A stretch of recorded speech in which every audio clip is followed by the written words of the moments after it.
સુરતના સચિન સબ્જી મંડીમાં એક મહિલા ફેરિયાએ નશામાં ધૂત વ્યક્તિ દ્વારા હેરાનગતિ અને ધમકી આપ્યાનો આક્ષેપ કર્યો છે.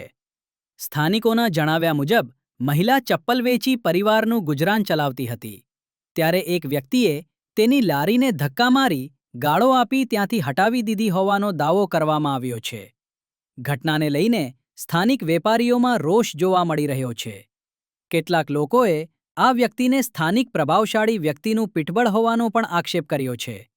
જો કે આ મામલે પોલીસ અથવા સંબંધિત પક્ષ તરફથી કોઈ સત્તાવાર નિવેદન સામે આવ્યું નથી.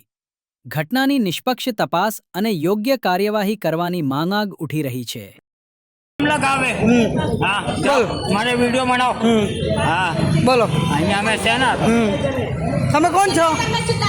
કોણ છો તમે? સાહેબભાઈ પટેલ. સાહેબભાઈ પટેલ. તમને આ પોતાની જગ્યા છે? હા, મારી પોતાની જગ્યા છે? હા, તમને કોણ પરમિશન આપેલી છે? ચિરાગભાઈ આપેલી છે. ચિરાગભાઈ હા. કોર્પોરેટર